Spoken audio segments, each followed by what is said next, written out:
Hi guys, welcome back, and as you can already tell, I'm vlogging because the harvest has started.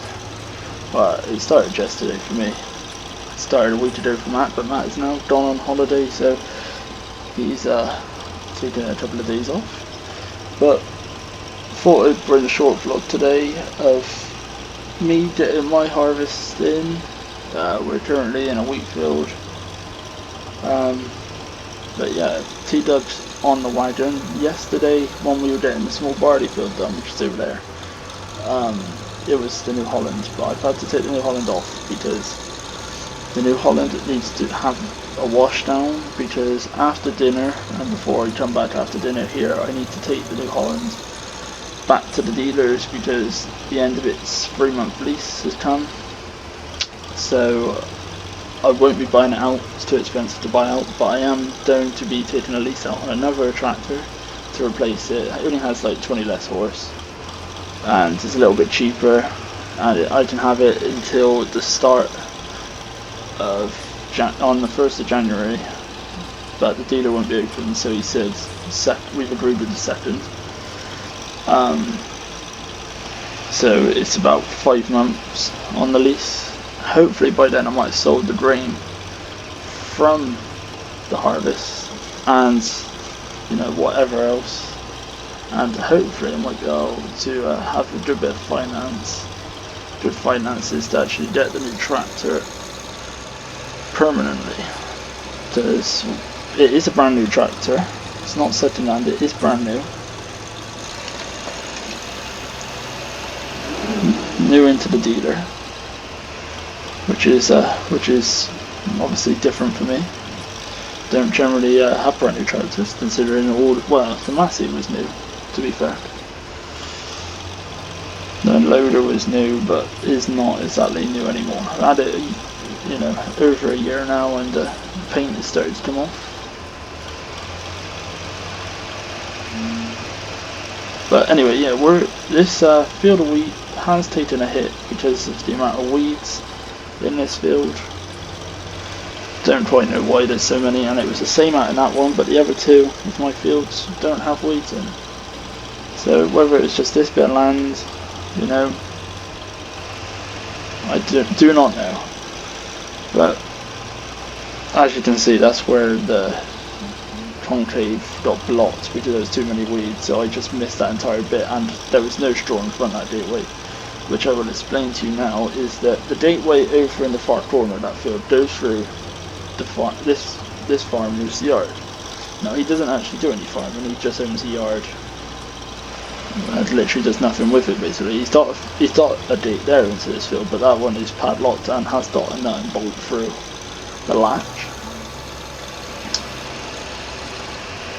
so no one can come into it anyway.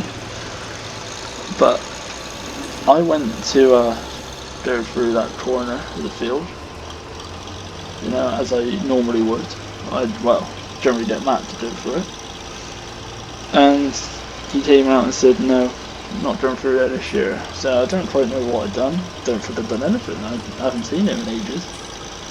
He's not letting me go through there, so we go around the edge, which is basically why there's no crop going that way.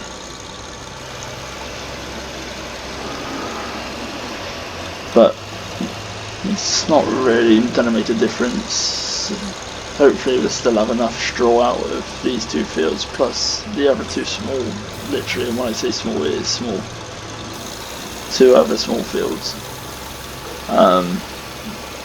After that bag and pick that bit up that came out, the order dropped the load a bit too early, but right. But yeah, so don't quite know what I did to annoy him.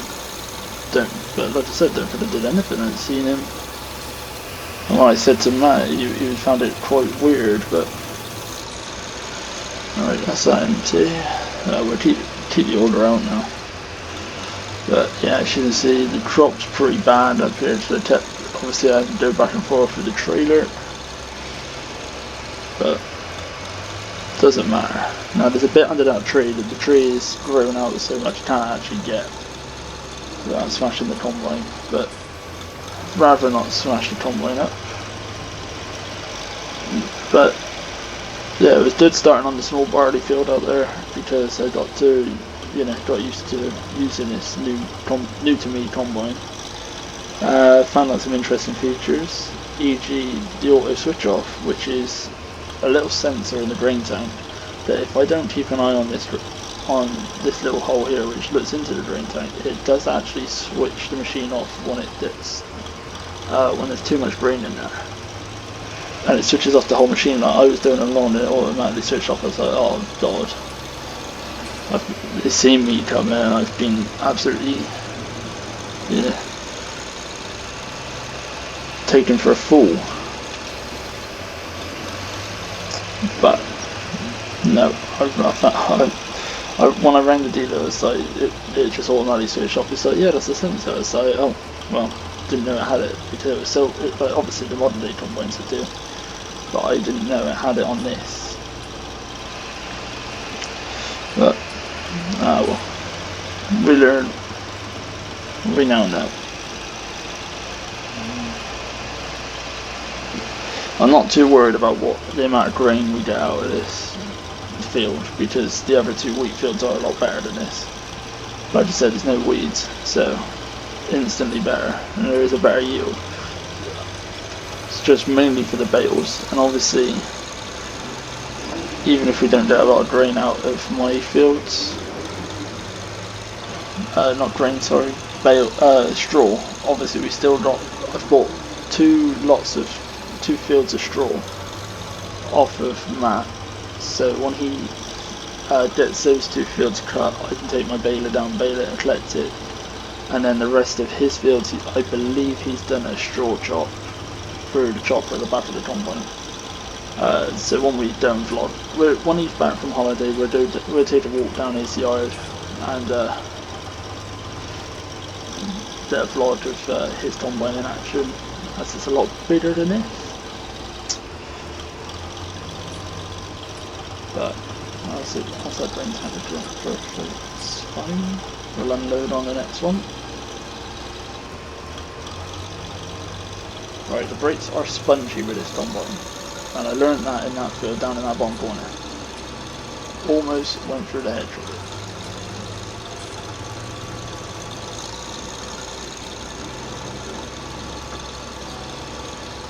Come on, brake.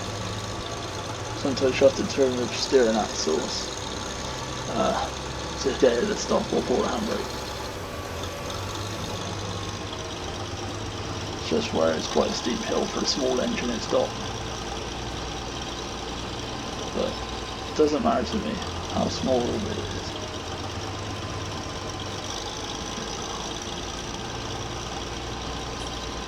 Gets it cut, to say the least. Now the grain we're taking, I dumped the barley in my yard, but this wheat is actually going down to Matt's yard. So what I will do is, once I've got a fair amount of grain in that trailer, we'll take it down to his yard and dump it in his grain storage. Because I sell my barley because I can get a good price for the barley, but the wheat goes down into Matt's dryers, dries out. It is a little bit down. We've got rain due tonight, so if I don't get it all in today, most of this is going to get wet, and the straw's going to get wet anyway. But it's typical. I had literally no rain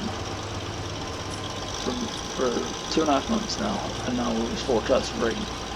Hopefully it's only a shower, just I still got to get a second cut in after this. After I did my harvest in, I got to get a very late second cut off my grass.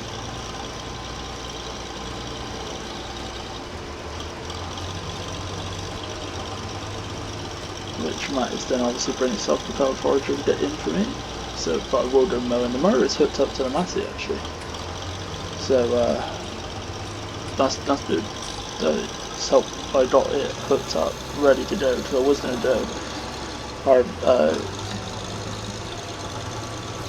go cut the grass before I came out harvesting. But when I came down, I looked at the barley, saw how ripe it was, and thinking about it. It's like to do with the straw bales. Get them in, and then, you know, I can work out how much hay I need to make on the second cut of hay.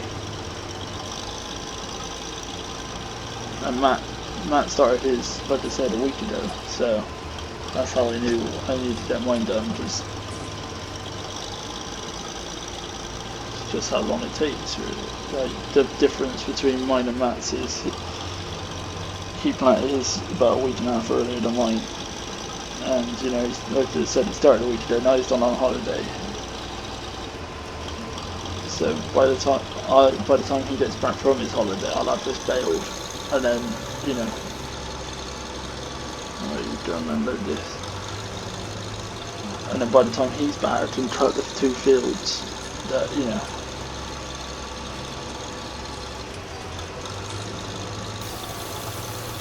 The front. 2 fields of straw that I need to bale, and, you know, I won't have any hold-ups. And then, you know, the straw's not sat on the ground, and I can easily just pick them up as well. I don't know how much grain we're going to actually get out of this field, like I said, it's not exactly the greatest of yields, as you can all see. This is the good thing about our combine. Matt's combine could never do that because of my small ass wheels on the steering axle.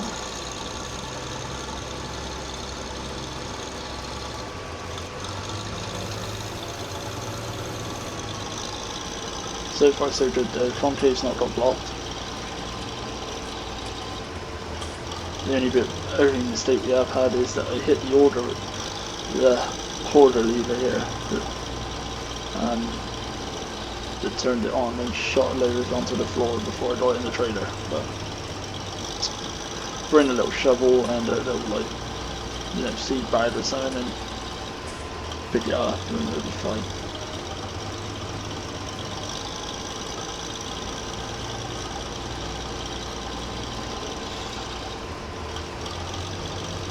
Try some brakes. Go down this bit nice and slow.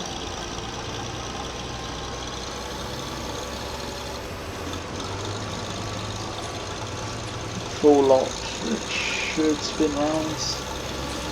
Nice. It does like going down hills, this combine. When it goes down, it is going down. Right, what's the time? Let's have a look at my watch. Time is 12:30, so we've been out here an hour now. Well, almost an hour, because I had the combine and I plugged it in here. I've probably been doing a vlog for nigh on 15 minutes now, so it's getting near dinner time as well, 1 o'clock dinner time. So we've already got one more grain tank full, head on down, dump it, whatever's in that trailer, dump it at Matt's grain dryers. And then head on back to the yard. And then after dinner, I will give the New Holland one final wash, and the T7 will be going back to the dealer. And then the new tractor that we got on a new lease will be coming back. And it's going to be just in time for A, second cut silage and second cut hay, but B, be on the baler as well for straw. And C, the main one that I was looking at the tractor for, which is brand new and has a fair bit of horsepower. Like I said, about 20 horse less than the T7. It's going to be back for the winter time, so getting muck out, getting slurry out, and then obviously ploughing, cultivating, car harrowing, seeding as well.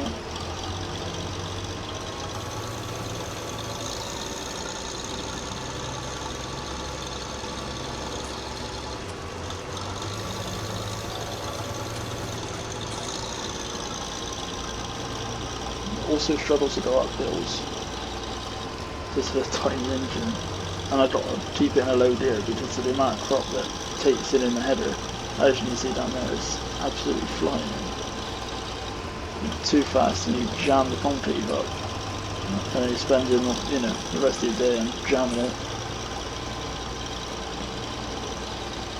But hey ho. Not a lot you can do about it.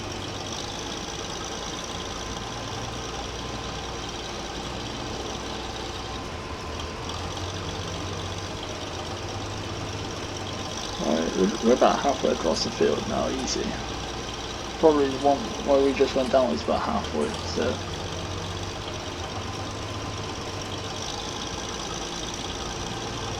GoPro has low battery, so I'll have to charge that when we get back for dinner as well. Alright, so I reckon one more down and then back up, and that should fill the drain tank. Hopefully we have room for it all. And then we will take the drain back to Matt's yard. They're in the dryer. His nephew's currently there looking after the farm for him, which is nice of him. Generally he comes up here and helps me, but obviously he can't at the moment. So he used to come and help in Shamrock as well.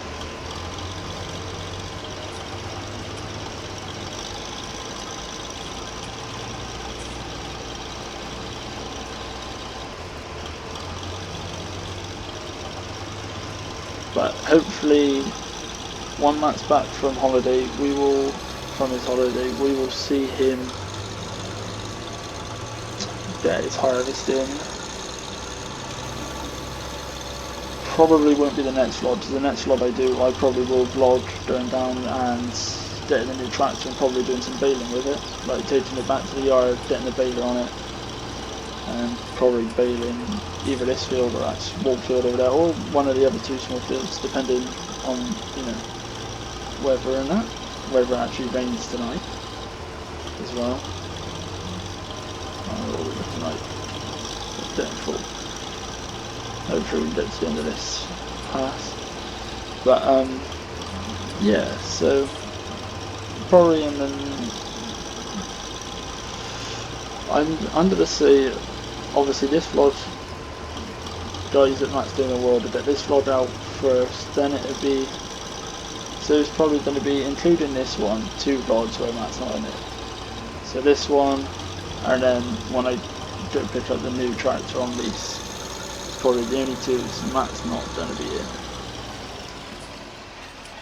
I'll whack that off, and then we'll get Matt on the camera and we'll have a look at his harvest and what he's doing and what he does with his bit of equipment. Right, lower the header down.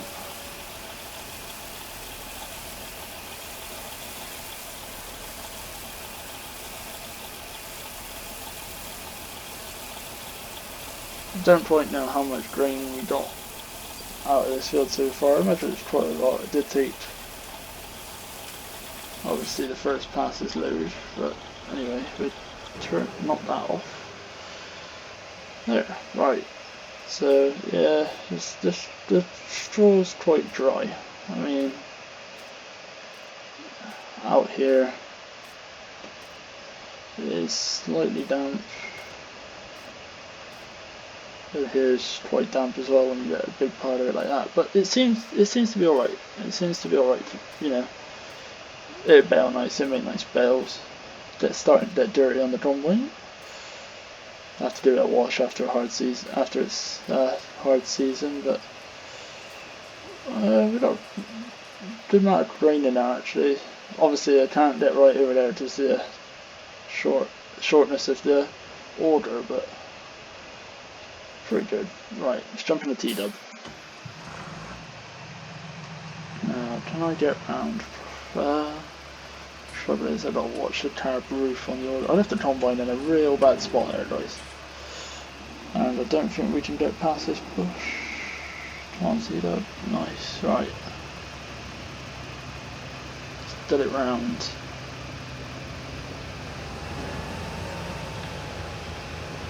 Lovely job. Right. Quickest way to Matt's. We'll go this way. Right, head on down there then. The combine's all locked up anyway, so I don't mind leaving that gate open. Everyone in this village anyway knows me, and we've got good, you know, good friendly relationships going on, so. But yeah, this is the gateway I was on about, guys. We'll just do slow. This one here, through to there. That farmer won't let me do it. You know, learning since I moved here, obviously, does that field came with it, and he was fine with me last year cutting it when Matt's big compo went in there. So don't quite know. We'll have to do straight out, it's being pushed down the hill. But that's a good crop out there for baling. Barley's always done me well, even with weeds in. But it's just a bit annoying, that's all.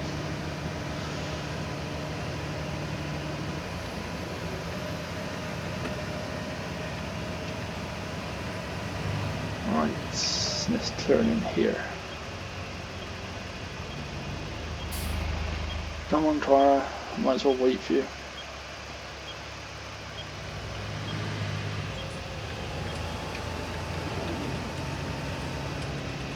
Just slow down here because this gateway is not exactly the widest considering it's got big equipment. Alright, so we're going to dump it in here. Dodd's running around, which means his nephew's here, which is good. Alright.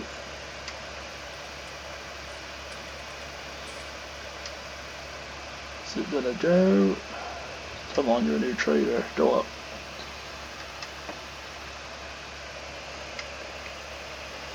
Don't quite know why he's not going up, guys. Don't tell me the sprawl valve's gone on the back. Ah. Has it gone? It has gone. Good. It's because I forgot that this opens on the sprawl valve as well. And it releases it all out and it just falls out. So that's alright, that's fine. Where we sit there, pooch. Don't run over for the T-dub. But yeah, that's fine. So we're all unloaded. We'll head out this way. This is the way I've been going out. Because it's a hell of a lot easier trying to spin around and then going back out on myself. And it's the way when I'm grain carting for Matt, like I did last year, that's the way I was doing it, and then coming back up and going to his fields. But we're going to head back to the yard, so we'll take this turn in now.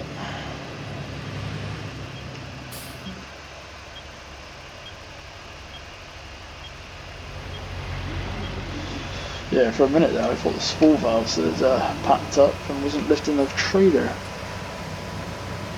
But it's fine, we're good, we're all good. Now we'll head back up this way.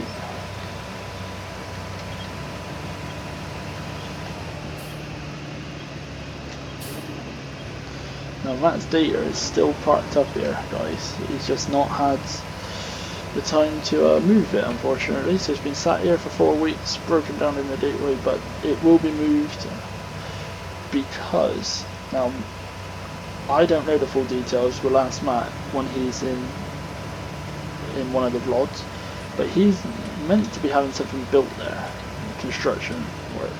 So that's meant to be starting when he comes back. So if that starts before he gets the harvest, before he starts harvesting again, then I'll get a vlog and ask him about what's going on with that. If not, we'll ask him in the harvest when he's doing his harvest. We'll swing this in here now.